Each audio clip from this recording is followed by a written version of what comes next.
Et nous sommes ce soir avec Perrine Tarnot, directrice de l'information à Public Sénat. Bonsoir Perrine. Bonsoir Clémentine. Ravie de vous retrouver. On est également en direct avec Richard Verly, correspondant en France du média suisse Blick. Bonsoir à vous Richard. Bonsoir. Alors ça y est, la France a un Premier ministre. On l'attendait depuis quelques semaines. Perrine Tarnot, vous avez été surprise par le choix de Michel Barnier ? Surprise, oui et non. Disons qu'il y a eu tout un chapelet de noms qui ont été égrenés comme ça les jours qui ont précédé la nomination de Michel Barnier. Michel Barnier, il avait l'avantage d'être en quelque sorte le plus petit dénominateur commun, celui qui permettait de rassembler à la fois les LR qui semblent pour l'instant accepter l'idée de participer à un gouvernement. Il avait aussi l'avantage de ne pas totalement déplaire au camp macroniste, au camp central, enfin les Modem, etc. Donc il cochait pas mal de cases et en tout cas il en cochait plus que les noms qui avaient été évoqués précédemment, celui de Xavier Bertrand. Le Rassemblement national a tout de suite dit qu'il mettrait une censure immédiate à un gouvernement Xavier Bertrand. Bernard Cazeneuve, dont le Parti socialiste a refusé que le Parti socialiste a refusé de soutenir, comme étant peut-être là d'ailleurs une faute un peu historique dans l'histoire du Parti socialiste. Et donc Bernard Cazeneuve a aussi été écarté. Bref, Michel Barnier. Bref, Michel Barnier, vous êtes d'accord avec ce que dit Perrine. Richard, vous avez été surpris, vous, ou pas tant que ça finalement ? Écoutez, finalement, pas tant que ça, parce qu'une fois qu'Emmanuel Macron avait épuisé ses autres cartes, si l'on considère qu'il a vraiment essayé, parce qu'il y a la théorie selon laquelle il pensait à Barnier dès le début, mais en imaginant que, sincèrement, le président de la République a voulu essayer d'autres personnalités, effectivement, Michel Barnier était sans doute celui qui arrivera le mieux à slalomer entre les difficultés à l'Assemblée nationale, une difficulté qui consiste essentiellement à obtenir un pacte de non-agression, c'est-à-dire pas de motion de censure, parce que de toute manière, Michel Barnier le sait, il n'aura pas de majorité absolue, ou en tout cas ce sera très improbable. Ce qu'il faut, c'est qu'il ne tombe pas dans une embuscade qui serait notamment tendue par l'alliance de l'extrême gauche, de la gauche radicale, la France insoumise, et du Rassemblement national. Sur ce plan, il faut reconnaître qu'il a tout de suite prononcé le mot respect envers les électeurs du Rassemblement national, tout en affichant ses différences. Donc de ce point de vue, oui, c'est un choix en tout cas qui a le mérite de la cohérence, mais qui place le gouvernement à droite. Le curseur est clairement du côté conservateur, ce qui pousse évidemment la gauche à dire qu'elle s'est fait voler sa victoire électorale et le gouvernement. On va parler de la gauche dans un instant, mais je voudrais qu'on revienne sur le Rassemblement national, puisque certains médias révèlent que Marine Le Pen aurait activement participé au choix de Michel Barnier pour le poste de Premier ministre. Perrine, cette hypothèse, elle vous semble crédible ? Certains médias révèlent... Il y a quand même plusieurs médias qui parlent d'un accord tacite entre Marine Le Pen et Emmanuel Macron. Est-ce que c'est crédible ?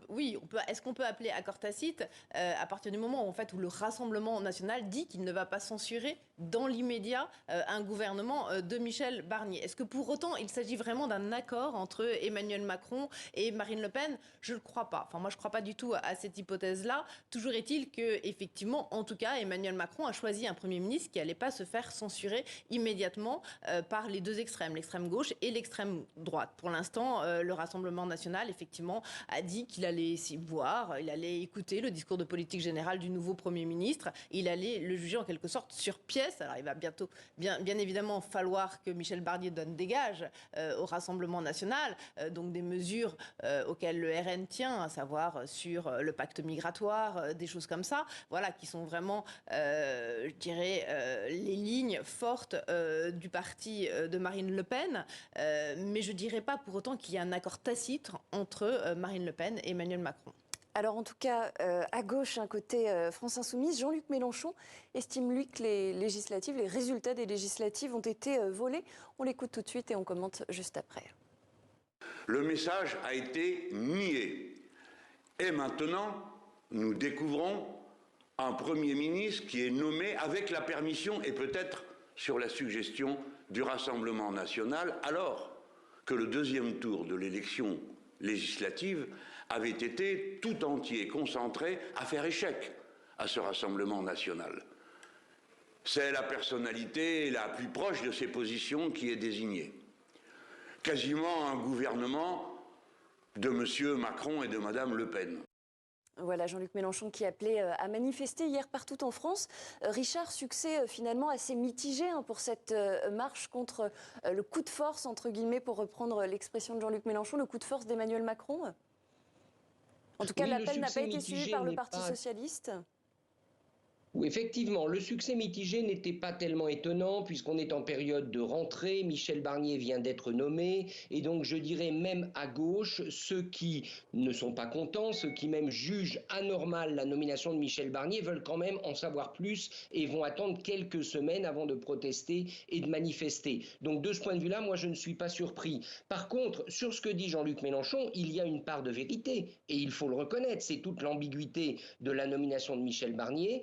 Oui, l'entre-deux tours des élections législatives a bien été marqué par un seul mot d'ordre, faire barrage au Rassemblement national. Or, aujourd'hui, on voit que le nouveau Premier ministre français a une attitude, disons, beaucoup plus constructive à l'égard de ce parti. Alors ça veut dire que le curseur a bougé, mais il a bougé, et c'est ce qu'on dit du côté de l'Élysée, parce qu'il n'y avait pas d'autre solution, et notamment parce que la gauche ne voulait pas entendre la nomination d'un autre candidat que Lucie Castet, la personne qu'elle avait proposée pour le poste de Premier ministre. Donc là, il faut pouvoir lire dans la boule de cristal, il faudrait avoir des informations que je n'ai pas. Est-ce qu'Emmanuel Macron était sincère lorsqu'il a reçu Bernard Cazeneuve et il a constaté que Bernard Cazeneuve, bien comme de gauche socialiste, n'avait pas le soutien du nouveau Front populaire, ou est-ce que très habilement, il a utilisé le leur, en quelque sorte, Bernard Cazeneuve, pour pouvoir ensuite nommer Michel Barnier? C'est là où on peut se perdre un peu en conjecture.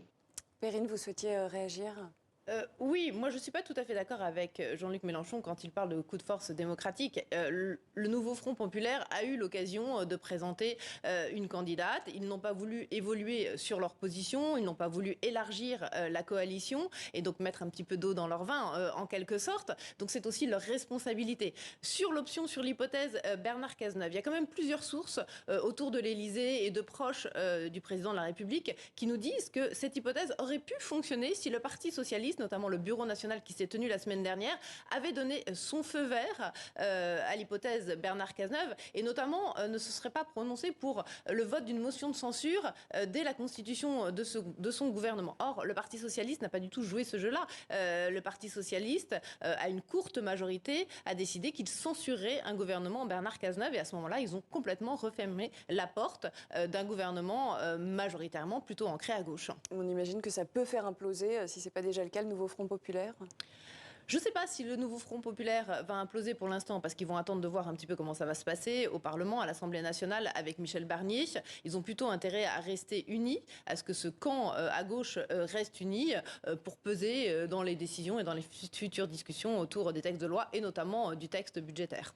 Alors, pendant ce temps-là, Michel Barnier, lui, il poursuit ses consultations politiques pour essayer de former son gouvernement. Il a reçu aujourd'hui François Bayrou. Richard, est-ce qu'on a déjà une idée de la couleur politique qu'il souhaite donner à ce nouveau gouvernement? Est-ce qu'on a des indices qui nous permettent de savoir à quoi ressemblera la future équipe gouvernementale?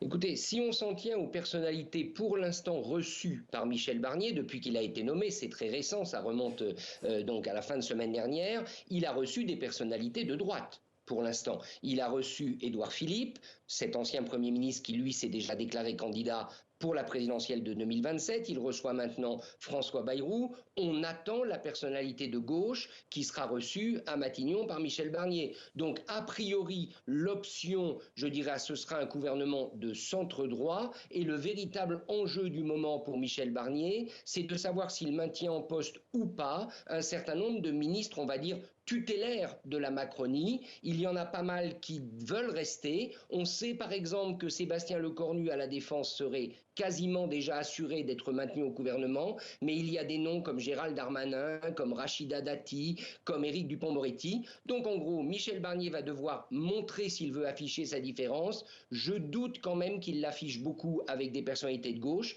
tout simplement parce qu'il ne semble pas y avoir beaucoup de candidats sur cette partie-là de l'échiquier politique. Et en tout cas, à droite, les Républicains, eux, conditionnent leur participation au gouvernement en fonction, disent-ils, du programme de Michel Barnier sur différents sujets. Je vous propose qu'on écoute tout de suite ce qu'en dit Laurent Wauquiez, le président du groupe Droite républicaine à l'Assemblée. Depuis le début, on veut sortir la France du blocage. Et on a dit qu'on assumerait nos responsabilités. mais on ne le fera que sur un programme qui donne la garantie de répondre aux préoccupations des Français et rien d'autre. Pour l'instant, ce sont des discussions, rien n'est décidé et c'est uniquement en fonction de ça que la suite pourra continuer à avancer. Voilà, c'est aussi simple que ça. Pour nous, les questions de travail, les questions de sécurité, les questions d'immigration sont clés dans la réponse qu'on apporte aux Français et c'est uniquement en fonction de cela qu'on prendra nos décisions.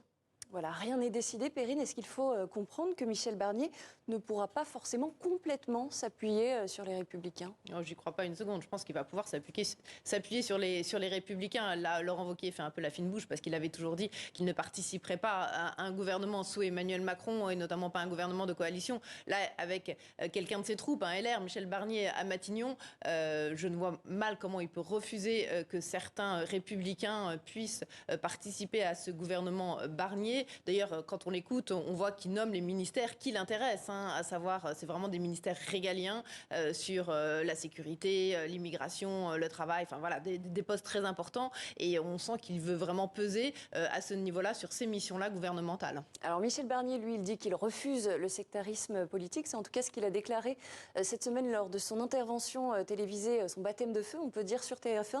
On va écouter tout de suite un extrait de cette interview. J'ai appris, notamment par ma mère, qui était une militante chrétienne de gauche associative, que le sectarisme est une preuve de faiblesse. Je n'ai jamais été sectaire. Et donc je pense qu'il faut ouvrir la porte. J'ai mes convictions, mais je n'ai jamais été sectaire. Donc il faut ouvrir la porte et ouvrir la table à tous ceux qui le voudront. Richard Verly, il y a quand même une menace qui plane, et on a commencé à l'évoquer, c'est le possible renversement du futur gouvernement. Comment est-ce que stratégiquement Michel Barnier se prépare à cette éventualité ?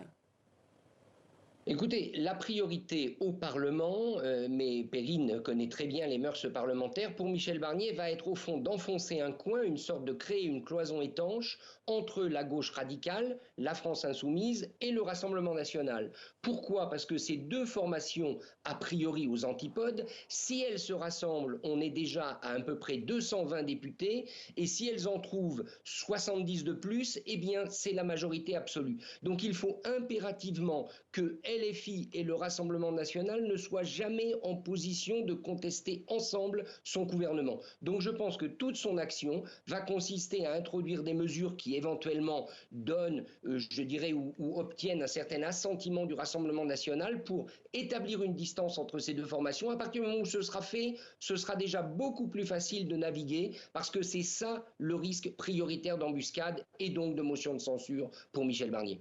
Et un dernier mot sur le fond, puisqu'on a beaucoup parlé de la forme. Après 2 mois de flottement politique, on imagine que les dossiers ont dû quand même s'accumuler sur le bureau du Premier ministre. Quels sont, Perrine, les dossiers aujourd'hui les plus brûlants qui attendent Michel Barnier ? Alors, évidemment, le budget, puisque normalement, début octobre, le Parlement doit se saisir du budget. On a vu d'ailleurs que les présidents des 2 commissions des finances, à la fois du côté du Sénat et du côté de l'Assemblée, ont saisi Bercy pour avoir toutes les infos, tous les documents, le déficit qui s'aggrave. Donc ça, c'est évidemment le budget, ça sera la préoccupation number one de Michel Barnier. Puis il y a d'autres dossiers qui ont été gelés. Je pense aux agriculteurs qui recommencent à mettre la pression là sur le gouvernement. L'été a été mauvais pour les récoltes. Voilà, les normes n'ont pas été allégées puisque le texte qui était prévu n'a pas été jusqu'au bout à cause de la dissolution. Il y a le secteur du logement aussi qui connaît de graves difficultés. Et puis enfin, la Nouvelle-Calédonie. On en est quand même à près de 3 milliards de dégâts en Nouvelle-Calédonie. Un secteur économique complètement à l'arrêt.